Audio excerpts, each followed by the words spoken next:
రాజ్యాంగం కల్పించిన హక్కులను కాంగ్రెస్ ప్రభుత్వం హరించివేసింది. ప్రజాస్వామ్యాన్ని రేవంత్ సర్కారు కాలరాసింది. అప్రకటిత ఎమర్జెన్సీ కొనసాగిస్తోంది. విధ్వంస పోకడలతో ముందుకు సాగుతోంది. గత ఎన్నికల్లో మేధావులు ప్రజా సంఘాల నేతలను వెంటపెట్టుకుని మరీ తిరిగారు. అధికారం చేతికి వచ్చిన తర్వాత అసలు రంగు బయటపెట్టారు. అక్రమ కేసులు, అరెస్టులతో వేధింపులకు గురిచేస్తోంది.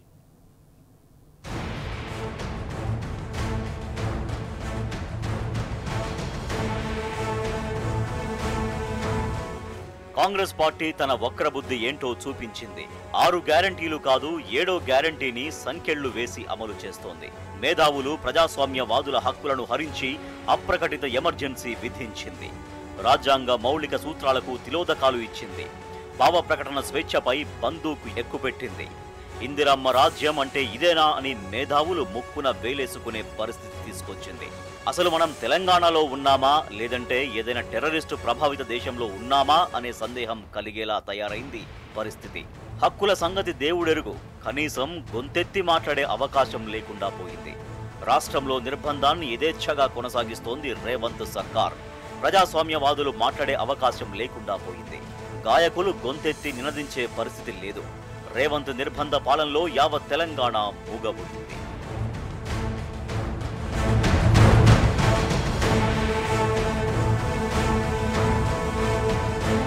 ఎన్నికలకు ముందు కాంగ్రెస్ పార్టీ కపట ప్రేమతో మేధావులు, ప్రజా సంఘాల నేతలను తమ వైపుకు తిప్పుకుంది.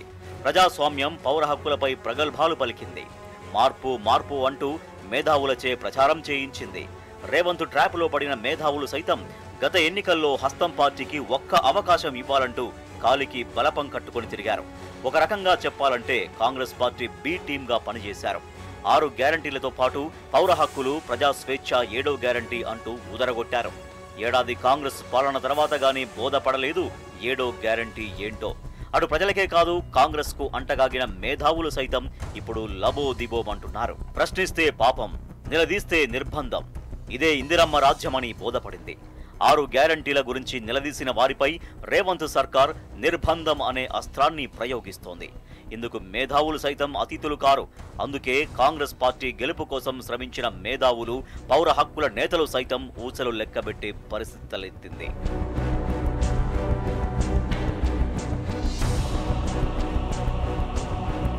ఎన్నికలకు ముందు పౌర హక్కులపై ప్రగల్భాలు పలికిన రేవంత్ రెడ్డి గెలిచిన తర్వాత అసలు నైజం బయటపెట్టాడు. అధికారంలోకి వచ్చిన తర్వాత చేస్తామని ప్రకటించిన హామీలు, గ్యారంటీలు మరిచిపోయాడు. కార్పొరేట్ శక్తులకు, బడా వ్యాపారవేత్తలకు తొత్తుగా మారాడు. ఆదాని లాంటి వారితో చేతులు కలిపాడు.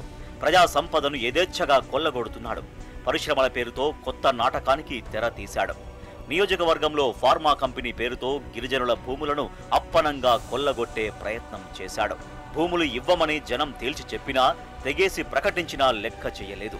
భూములు ఇవ్వమని ప్రజలు చెబితే చాలు పోలీసులను పంపి భయభ్రాంతులకు గురి చేశాడు.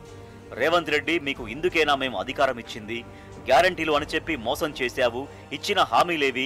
వాగ్దానాల సంగతి ఏది అని గొంతెత్తి జనం ప్రశ్నిస్తున్నారు. ఇచ్చిన హామీలు అమలు చేయకపోగా తమ జీవనాధారమైన భూములను బలవంతంగా లాక్కునే ప్రయత్నం చేయడంపై ప్రజల నుంచి పెద్ద ఎత్తున ఆగ్రహ జ్వాలలు ఎగసి పడుతున్నాయి. రేవంత్ రాజ్యంలో పౌర హక్కుల ఊసే లేదు. తెలంగాణతో పోలిస్తే సిరియా, లెబనాన్లో స్వేచ్ఛాయుత వాతావరణం ఉంది అనే అభిప్రాయం సర్వత్రా వ్యక్తమవుతోంది.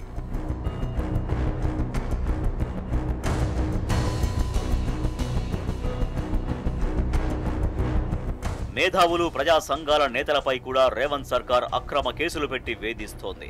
ప్రభుత్వ తీరు గురించి నిలదీస్తే చాలు ఎవరైనా సరే ఊచలు లెక్కబెట్టే పరిస్థితి నెలకొంది. మేధావులు, ప్రజా సంఘాల నేతలు, ప్రజాస్వామ్యవాదులపై సర్కారు నిఘా పెట్టింది. రేవంత్ గెలుపుకు దోహదం చేసి ఎంత తప్పు చేశామో అని మేధావులు ఇప్పుడు బాధపడే పరిస్థితి తలెత్తింది. పౌర హక్కులను హరించడంలో కాంగ్రెస్ పార్టీ నంబర్ 1 స్థానంలో ఉంటుంది. ఆ పార్టీ తర్వాతే ఇతర జాతీయ పార్టీలను గాని, నేతలను గాని ప్రస్తావించుకోవాల్సి ఉంటుంది. ఆ పార్టీ నేతలు ప్రజాస్వామ్యం అంటే ఇది అని, రాజ్యాంగం పట్ల తమకు అచంచలమైన గౌరవం ఉందని ఊకదంపుడు ఉపన్యాసాలు చేస్తారు. రేవంత్ రెడ్డి దేవతగా భావించే ఇందిరాగాంధీ ఎమర్జెన్సీ తీసుకొచ్చి దేశంలో నియంతలా పాలించారు. ఎమర్జెన్సీ కాలంలో జరిగిన దారుణ ఘటనలు ఇప్పటికీ దేశం మరచిపోలేదు. ఇప్పుడు ఇందిరమ్మ రాజ్యం పేరుతో తెలంగాణలో రేవంత్ నియంత పాలన దాపురించింది. తెలంగాణలో రేవంత్ రెడ్డి అప్రకటిత ఎమర్జెన్సీ పాలన సాగిస్తున్నాడు. ఇందిరా మాదిరిగానే పోలీసులు అనే బ్రహ్మాస్త్రాన్ని రేవంత్ వాడుతున్నాడు. బాధితుల్ని బెదిరించి భయపెడుతూ థర్డ్ డిగ్రీ ప్రయోగించి నయా నియంతలా వ్యవహరిస్తున్నాడు.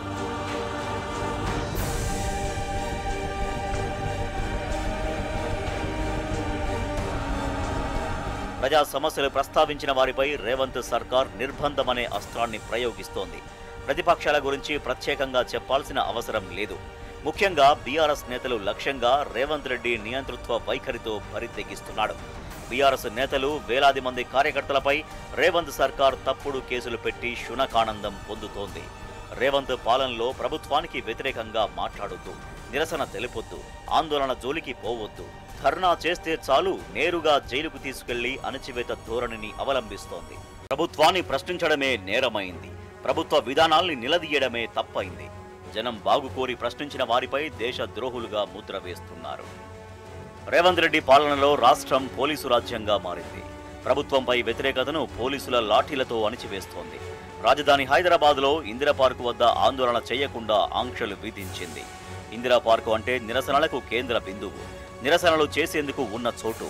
ఢిల్లీలో జంతర్ మంతర్ మాదిరిగా హైదరాబాద్లో అలాంటి వేదిక, అలాంటి చోట నిరసనలు ఆందోళనలకు వీలు లేకుండా చేసింది. రాష్ట్ర సచివాలయం ప్రజలకు ప్రభుత్వానికి వారధి లాంటిది.